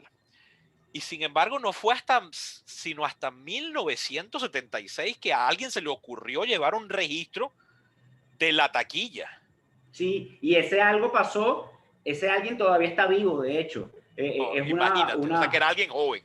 Sí, 27 años tenía una mujer, Marianela Saleta, trabajaba para el Ministerio de Fomento y era la que llevaba esa pequeña oficina que llamaron Foncine, que se encargaba de ayudar al cine venezolano. Hay en YouTube un documental que se llama La Edad de Oro del cine venezolano, donde sale Marianela, que por años después de eso fue vicepresidenta de Cines Unidos, fue mi distribuidora en la primera película, en El Peor Hombre, y una de las mujeres que yo digo, esa es de las mujeres que hay que tener, si vas a abrir una escuela o un salón, quieres ponerle un nombre, ponle el nombre de Marianela Saleta, porque hizo mucho por el cine, ha hecho mucho por el cine nacional, y en esa época ayudó a que se financiara, que el Estado diera dinero, y funcionó tanto su modelo, que todo el mundo creo que se quedó allí en lo que ofrecía ese modelo, y no crecimos como debíamos, creo yo, pero en esencia, en principio, lo que ella creó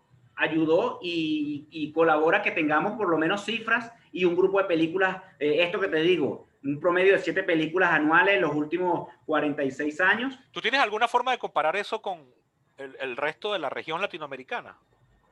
¿Cuántas películas hay? No me he puesto... Porque yo he escuchado muchas veces, lo he escuchado de muchas personas diferentes, que el cine venezolano, si bien tiene momentos de boom en las que hay muchas películas, los años 80 fue uno, dijiste que de 2015 para acá también ha sido otro, luego ha tenido periodos muertos en los que si hay 1 o 2 largometrajes por año es bastante, pero lo que nunca falla es la fidelidad del público venezolano, que en comparación con el público brasileño, con el público argentino y con el público mexicano, por hablar de algunos de los países con mayor población del continente, de la región, y con unas industrias que merecen el nombre de industria, que cuando incluso realizadores venezolanos iban y se encontraban con realizadores brasileños, argentinos o mexicanos en festivales y les decían, ¿cuánto hizo tu película en tu país? Y los venezolanos decían los números, los brasileños no lo podían creer. O sea, en tu país tanta gente vio eso. O sea, tengo entendido que eso es así. ¿Me estoy equivocando o...? No, no, sí, es así, totalmente. O sea, Y es por lo que yo también te decía, eso que nosotros no tenemos muy claro y uno dice, claro, si en 2014 vendíamos 30 millones de entradas y en 2019 vendimos 12, hay 18 millones de entradas menos. Entonces uno, qué desgracia, qué horror, pero entonces cuando hablas afuera dice, no, pero es que la cantidad de gente que fue al cine en mi país fueron 4 millones, 6 millones, 8 millones, menos que eso y mi país el valor de la entrada es $6, la gente es feliz, no tienen las situaciones que tienen ustedes y tú dices, ah, bueno, entonces es que hay algo allí que debemos evaluar y creo que funciona para reimpulsar esto y creo que estamos en esa etapa. Estamos en la etapa que nadie veía venir tan cerca, en la que realmente es el cine alternativo el que va a sostener a las salas hasta que vuelva a llegar el cine comercial, el cine americano y todas las películas que han retrasado para el 2022 por el tema de la pandemia. claro, pero Tienen la oportunidad ahora. Ese es circunstancial. De todas maneras, yo estaba leyendo, investigando para esta conversación tuya y mía, de que más de una vez, tenemos hoy en día una ley de cine que es del año 2005. Sí. Ya hubo una legislación en los años 90, si mal no recuerdo es del 93. Creo que la ley actual es de hecho es una reforma de la ley del 93, creo, si entendí bien. Sí, sí, sí. Pero en ambas oportunidades, cuando se pasaron ambas legislaciones, hubo gente que habló de disminuir la cuota de películas que venían del extranjero. ¿Eso es verdad?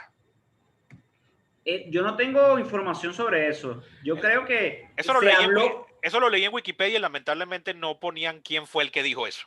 Sí, eso no dudo que lo haya dicho alguien, pero aventurando, buscando. Eso es como si yo en este momento aprovechara la circunstancia, como tú dices, y dijera, no, ahora que no vengan películas extranjeras. Ahora vamos a poner todos los venezolanos que hay, que además le fue muy mal en años pasados, y vamos a meterlo para que en estos meses solo se vea cine venezolano. Y es aprovechar la coyuntura, la circunstancia, ¿no? Pero una vez más, hacer trampa. Exacto.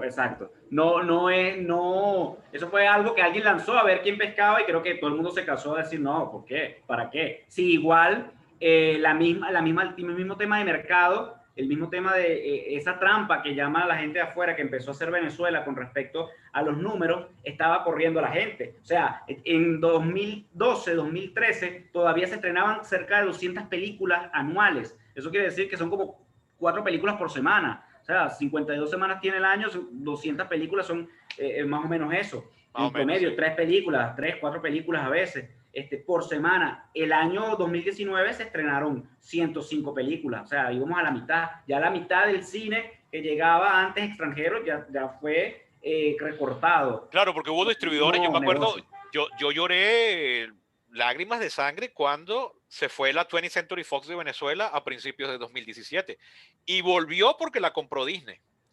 Y las películas de Disney siguen llegando a Venezuela porque Disney también se fue, pero el distribuidor argentino que las trae en Argentina las está trayendo a Venezuela, que es Cinecolor. Y bueno, digamos que entre latinoamericanos nos entendemos y sabemos cómo manejarnos, aparentemente, entonces por eso están llegando otra vez, pero la verdad es que yo me he quedado sin ver joyas, nos hemos quedado sin ver joyas en la sala de cine, joyas que llegaban antes y ahora no llegan. Pero claro, aquí se están mezclando muchas cosas. La verdad es que yo tengo fotos en mi nevera completamente vacías, como si las estuviese limpiando. O sea, he tenido días malos en los que pensar en ir al cine es como no es prioridad, ¿no? Entonces uno podría decir, oye, pero tú estás hablando de ir al cine en un país donde tienes la nevera vacía, que eso ha sido puntual, han sido cosas circunstanciales de mala leche, que no pude ir al mercado esa semana, ¿no?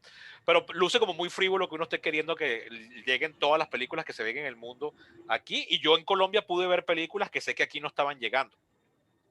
Ahora bien, una pregunta que te quería hacer, que lo hemos hablado mucho y lo mencionaste ahorita de pasada.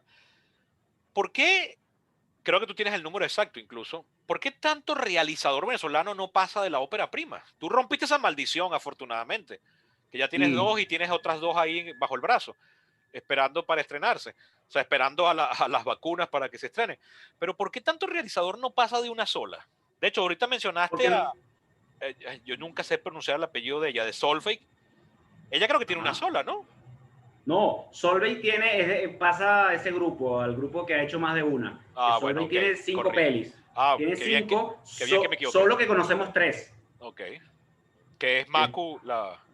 Macu, la mujer del policía, Maroa y Santera. Son las 3 películas que en la etapa después de Macu, cuando ella se hizo famosa por el éxito de Macu, pues todos conocemos. Antes, a inicio de los 80, hizo 2 películas que las hizo con dinero alemán, porque estudió allá.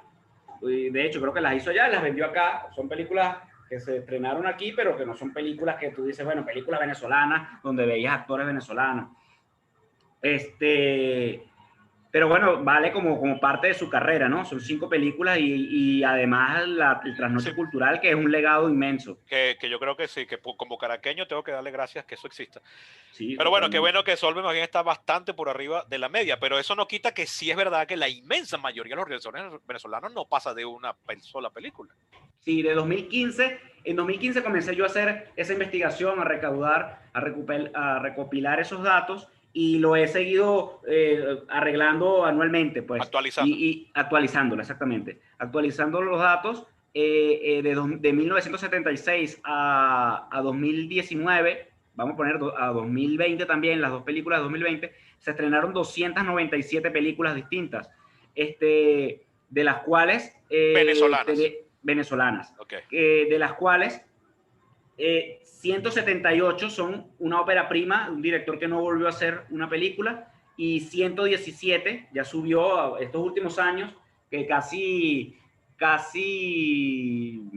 103 películas que se han estrenado de 2015 para acá. Muchas de esas películas han pasado a la lista de los directores con más de una película a un grupo de casi 50 realizadores. Entonces, por eso, de 70 que estaba cuando yo arranqué, eran 192, me acuerdo. 70 era el número de directores que no habían hecho más de una, que habían hecho más de una, y los que habían hecho una sola película eran el grueso de 122. Ese número de 122 creció ya en estos últimos 4 o 5 años a 178 y el otro de 70 creció a 117, o sea, 47 directores ya anotaron ahí su segunda película como para deslastrarse de la maldición. Igual el porcentaje es bajo, ¿no? Es menos del 50%, es el 30 y algo por ciento, casi 40% de directores solo hacen esa primera o segunda película y los otros, la mayoría, no llegan a hacer una segunda película. Dado que tú eres de los que rompió ya la maldición, ¿por qué crees que se quedaron en una sola? ¿Porque odiaron la experiencia, no lo quisieron hacer más? ¿O porque simplemente no consiguieron dinero más nunca? ¿O qué? Yo, yo creo que la realidad tiene muchas aristas, no sé, la verdad absoluta o hay factores, hay demasiados, pero yo principalmente creo en el no tener una industria que se sustente de género cinematográfico y no tanto de ese cine neorrealista, drama social, de crítica social, Sí, de denuncia. de denuncia y tal, porque realmente lo vemos en los antecedentes, lo que hace que las industrias se solidifiquen es la dinámica de género, de explorar la comedia, el terror, eso que ya viene de cajón metido en un género y que la gente consume en masa. Pero Lo fíjate, otro, estoy de acuerdo contigo y disculpa que te interrumpa, pero quería poner un inciso ahí. Yo me jactaba de decir que yo no veía cine venezolano porque estaba harto de eso, de la marginalidad, ese estilo neorrealista de denuncia social y cine que solo mostraba los problemas del país. Y además que como que se cebaba en mostrar el barrio y la delincuencia y oye, uno va al cine para distraerse de eso, ¿no? Pero en 2012 vi 2 películas venezolanas que seguidas me gustó más la segunda que la primera, pero las 2 las disfruté y las 2 eran películas de marginalidad, de barrio, de delincuencia, que fueron Hermano de Marcel Raskin, que venía de haber conseguido Es una película del 10, pero que yo vi en el 12 u 11, porque venía de conseguir unos laureles en un festival en Moscú, creo, o en San Petersburgo, en Sí, Rusia. exacto, sí, en Rusia. Y luego vi Piedra, Papel o Tijera de Hernán Javes, que a mí me encantó. Me encantó. O sea, y yo sé que la comparación va a sonar osada, pero yo sentía que estaba viendo una película de Nicolas Winding Refn, el director danés americano. Por supuesto que la comparación es muy exagerada, pero ciertas cosas visuales y de calidad me parecía que estaban a la altura. Y Sí, yo me acuerdo que en las dos oportunidades yo dije, oye, qué bien, estos tipos, si siguen así, las próximas películas de ambos van a ser buenísimas, quiero verlas. Bueno, ya son casi 10 años y ninguno de los dos ha estrenado nada nuevo. sí. Y Y bueno, los, Javes ya la hizo. Él tiene una película que está por estrenar, que la rodó justo en el año en que yo rodé Infieles, en el 18. La estábamos rodando en paralelo, recuerdo. Y yo no dudo que, y además que Javes ya es parte de esos directores que lleva dos películas, porque antes de Piedra, Papel o Tijera dirigió una que se llamaba Makuro. Entonces ya esta va a ser su tercera película. bueno, no, esa Macuro no. Marcel sí solamente tiene hermano. Y bueno, está viviendo en otro país, está en otra realidad. Y Jave no se fue también a México. Está en México, sí, está en México, pero la película la hizo aquí en Venezuela. Vino, la grabó acá en Venezuela y va a ser cine venezolano, pues eso va a ser un estreno de cine venezolano. Yo, aparte de este tema del género, también creo que nos acostumbramos mucho a ese modelo que inició el Foncine de la época de Marianela Saleta, ese subsidio, ese paternalismo de la institución de cine o del Estado, que bueno, te da una plata y no tienes por qué la obligación de pagar ni la mitad. Entonces, bueno, así la vida es un jamón. Claro. Entonces, tú dices, bueno, claro, ¿y quién no? Por supuesto, si a mí me dicen eso, yo también lo voy a aceptar. Pero Yo ya también. en este momento de reflexión, yo digo, ok, sí, lo puedo aceptar, pero también tengo que buscar la manera de solidificar y de crear una industria, un medio que sea al menos sólido, un mercado que se mantenga en el tiempo, unas instituciones más sólidas de lo que son, no solamente abrir instituciones por abrir, porque CENAC o Villa del Cine son instituciones que es genial que existan, el problema es que no tienen la llegada y la fuerza y no le inyectan al cine el poder que debería tener. Entonces creo que también estamos en manos de que la empresa privada, tú que hiciste un documental sobre emprendedores, se busque dentro de sí esa parte emprendedora, porque ya Venezuela no es un país, dejó de ser un país de negocios, ahora Venezuela es un país de emprendedores, es un país de gente que tiene que echarle más que antes porque está todo como volviendo a nacer, pues, todo refundándose. Entonces, como estamos en ese momento de refundación, creo que la gente que ya tiene una ventajita porque tiene un dinero debería poner el ojo en las posibilidades que tiene el audiovisual, incluso en este momento tan dramático del cine mundial. Pero, pero todo el cine venezolano se hace con subsidios del Estado. Tus dos películas no son hechas con subsidios del Estado, ¿no?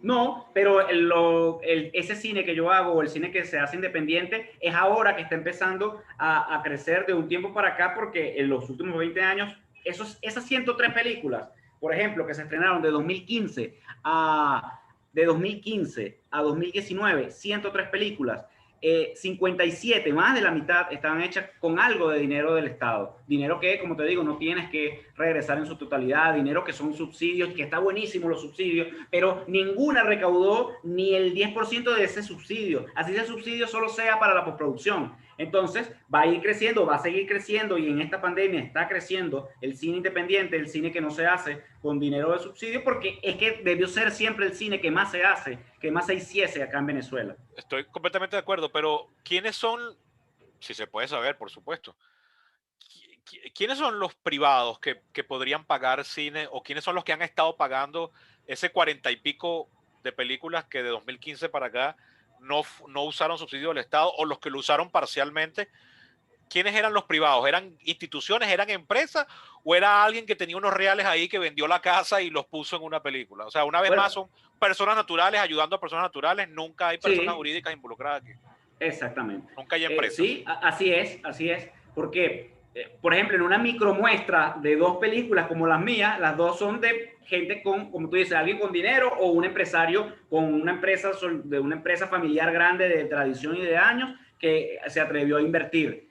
Y ya, eso fue esa vez, porque la segunda vez hubo que recurrir o tocó recurrir a alguien más bien que, bueno, creyera en el proyecto e invirtió ese dinero buscando multiplicar un dinero que tenía allí, pues que le sobraba, que no era parte como te digo, de perderlo todo. Pero pero es muy artesanal esa forma de hacer las cosas.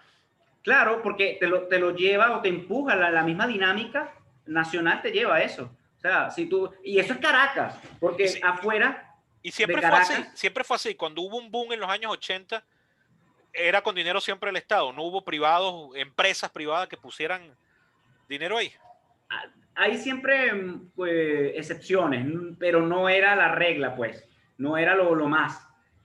Casi siempre y de hecho, es que era tan bueno ese método inicial, porque claro, Foncine mutó al Instituto de Cine, a la Ley de Cine, ¿sabes? Hubo cosas de casi 20 años de pelea, de lucha de la gente del gremio, pero lo que inicialmente planteaba, lo pueden buscar en YouTube, en La Edad de Oro del Cine Venezolano, las declaraciones de Marianela Saleta allí, lo que planteaba al fondo era que eso era como el Estado te iba a dar un dinero que tú le ibas a repartir a un grupo de cineastas, 10 o 20 cineastas, y eso iba a crear un fondo rotativo, que eso eran créditos que si tu película después no daba, no podías seguir en el ciclo. ¿Sabes? Chalbó podía seguir sacando para hacer una siguiente película porque su dinero le entraba al fondo y le decían, señor Chalbó, aparte de la película que ya usted hizo, puede meter otra porque aquí tiene dinero para su próxima película.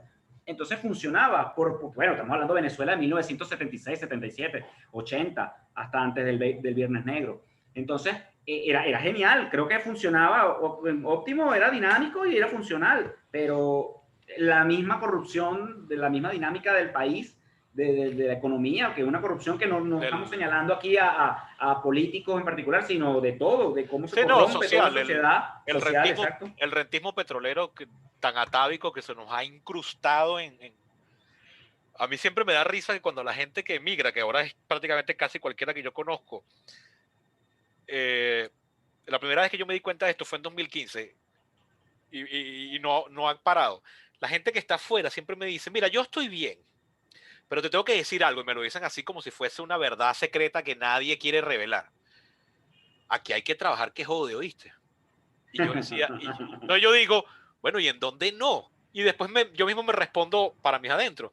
Aparentemente en Venezuela. O sea, en Venezuela podíamos tener un tipo de casas.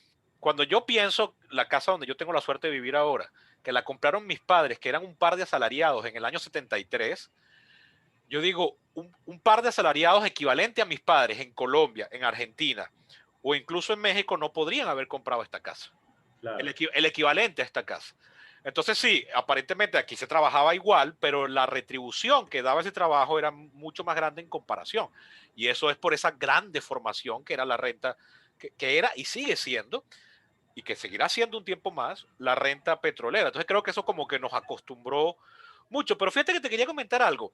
Por otro lado, tú tenías una industria de la televisión venezolana que operaba y sigue operando como el modelo cerrado del estudio system del Hollywood dorado, donde los talentos son exclusivos de un estudio y no podían aparecer en otro estudio y no se cruzaban. Y tú ves la televisión gringa hoy y tú ves los late night show y tú ves en un late night show de ABC, que es un canal que le pertenece a la corporación Disney, ves a alguien promoviendo una celebridad promoviendo su próxima serie en Netflix, y Netflix es el gran rival de Disney ahorita. Y sin embargo sale en un programa de ABC. En Venezuela eso no pasa. Los canales de televisión actúan como si no existiese el otro. Sí. Y sin embargo, ese poder pseudomonopólico u oligopólico, que sería el término más correcto, nunca se adaptó al cine. O sea, los canales venezolanos nunca hicieron gran inversión en cine, ¿no? Y eso que tenían un poder de distribución arrechísimo, porque las telenovelas venezolanas, la récord Guinness. La persona que fuera directora de la Escuela de Comunicación Social, cuando tú y yo dábamos clases en la UCAP, que pretendo invitarla en algún día al podcast, Tiziana Porcel ya tiene todo un trabajo de ascenso sobre el alcance de las telenovelas venezolanas, hasta dónde llegaron, cómo llegaron a Nepal, a Rumania, a unos países recónditos. A Yugoslavia. Sí, a todas partes, de verdad es increíble las cifras que generó. Y en ese tren no se montó el cine venezolano. O sea, los canales no vendían, mira, te tengo un paquete con Cassandra y además Macu, la mujer del policía, una cosa así, ¿no? Eso nunca pasó, ¿verdad? Salvo excepciones, porque sí las hay. Por ejemplo, las películas de Fina Torres, entiendo, llegaron a tener un poco de presencia ligada de cierta manera a la televisión.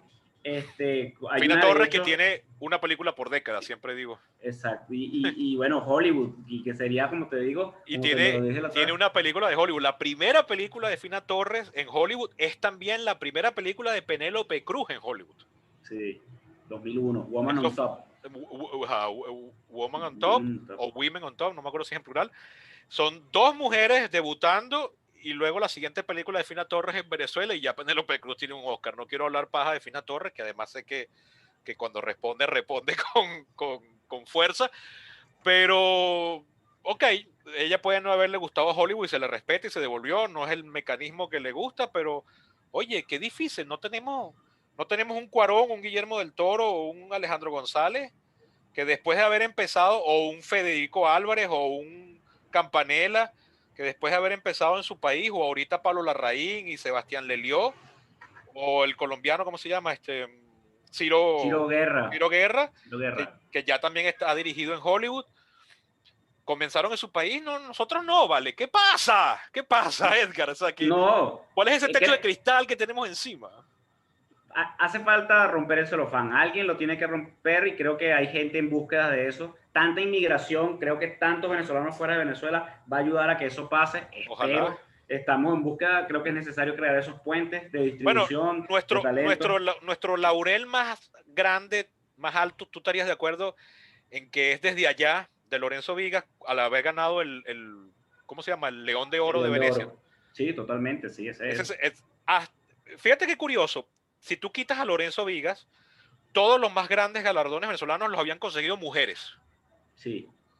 Ya luego llega Vigas y se lleva el más grande. Pero ojo, esa película, yo tengo entendido que Vigas está radicado en México, ¿verdad? Sí, está viviendo en México, está sacando su segunda película ya. Y su primera película es una película venezolana, sin embargo, él ya vivía en México cuando la hizo. Pero recuerda que además, desde allá, es no solo la primera película venezolana, sino la primera película latinoamericana en ganarse un León de Oro. O sea, tiene una ¿Ah, doble, sí? porque no es solamente Venezuela, ¿sí? Ah, no Tú sabía eso vas, segundo. sí, así es. Qué bien, qué bien. Y sin embargo, eso no le ha valido, que no es que esté mal, ojo, quiero aclarar eso. Porque, y yo le respeto a Fina Torres que se haya devuelto. Yo no lo hubiese hecho, pero yo no estuve en los zapatos de Fina Torres y no sé por qué ella se devolvió, pero lo logró. O sea, ella llegó, Sí. puso una pica en Flandes, como dirían los españoles. En este caso puso una pica en Hollywood y se devolvió, ok, se le respeta. Pero ni Lorenzo Vigas, ni ella, bueno, Raskin está en Los Ángeles escribiendo, pero no Está sé. Jakubowicz. Ajá, ok, exacto. Está Jakubowicz, quien sí tiene ya, esa sería la única excepción que me viene rápido a la cabeza. Lamentablemente estoy haciendo el ridículo aquí porque sé que me corriges a cada rato, de directores venezolanos que comienzan con una película venezolana y luego después su siguiente o su segunda o su tercera o su cuarta es una película hecha en otro mercado. Bueno, tienes, ¿cómo se llama? Ay, se me acaba de ir el nombre, qué pena. El de La Noche de las Dos Lunas y Azul y no tan rosa. Miguel Ferrari. Miguel Ferrari, que ha sido reseñado en días de cine y todo. Y bueno, ya lleva dos películas, él también rompió la maldición, eso se lo dije, me acuerdo, en la rueda de prensa de su estreno. Y la logró hacer con dinero de afuera y es una película también venezolana, pero oye, no, ¿dónde está una? Me gustaría ver una película hablada en inglés de estos directores, o hablada en francés, como Farhadi, el iraní, que tiene 2 Oscars ya en su haber. Ha hecho Sí. muchas películas iraníes, pero tiene una película francesa y tiene una película española. Jakubowicz tiene, después de Secuestro Express, hizo Manuel Piedra, que fue en español, Sí. con algunas cosas en inglés, pero tiene después una totalmente en inglés, que es esta Resistance, se llama, que es con Jesse Eisenberg, sobre Marcel Marceau. Esa se estrenó en Fíjate, abril en eso medio no de lo he la visto. pandemia. Sí. Esa no me enteré. Y fíjate que él la tuvo ruda porque a él consiguió una barbaridad. Él consiguió que Manos de Piedra Durán tuviese un presupuesto de 25 millones de 20, dólares. sí, 20 Y millones. tuvo a Robert De Niro Sí. entre los talentos en un papel secundario, pero que tiene mucha prominencia. Y sin embargo, lamentablemente la película no recaudó ni 5 millones. Exacto. Bueno, algo en Cannes. porque coincidía con no sé cuántos años de Robert De Niro en el cine y consiguieron que el estreno fuera en Cannes. Entonces, Jacobi ha logrado cosas que hay Sí, que valorar. sí, eso se lo respeto bastante. Y Pero ahora oye, viene tuvo un setback Guatemala y tiene La Llorona en el shortlist del de las Oscar. películas del Oscar, por ejemplo. Sí. Y dice, Yo he visto reseñas de la película y hablan maravillas. oh, es maravillosa, sí, es Sí. muy buena. ¿Ya tú la Sí, es viste? muy buena, sí, ya la vi. Y ese director y esa cinematografía, Guatemala, tú vas a su cinematografía y no tiene la solidez o la tradición que puede tener la cinematografía venezolana y fíjate, ya tiene un director de exportación, de clase mundial. Sí, igual que es el caso de Ciro Guerra en Colombia, que ya tú Sí, tienes El Abrazo a la Serpiente, que ojo, era una coproducción donde había dinero venezolano y ajá, sí. Ciro Guerra, que Ciro, está haciendo una con ajá, Johnny Depp. Ciro Guerra hizo una película colombiana en la que hay dinero venezolano, tengo entendido, Sí, Abrazo a la serpiente. que es una película muy interesante, a mí me hubiese gustado que ganara, pero la que le ganó ese año me gustó más, que era El hijo de Saúl. El hijo de Uh -huh. Saúl, una película húngara que me pareció espectacular. El Sí. Abrazo a la Serpiente me pareció una película buena, pero irregular. O sea, tiene momentos en que se sentía, se le veían las costuras, pero tiene otros momentos muy buenos. Pero Ciro Guerra ya ha dirigido en Hollywood. De repente la película no consiguió buenas reseñas. Y ahí viene otro colombiano que es el de Monos, que está ahorita en Netflix, aquí en la región, que es una película Hermosa. que estuvo en las listas cortas también del Oscar el año anterior. Y es una película de muy buena factura y sin embargo Venezuela todavía no se mezcla. O sea, este año tuvimos cerquita con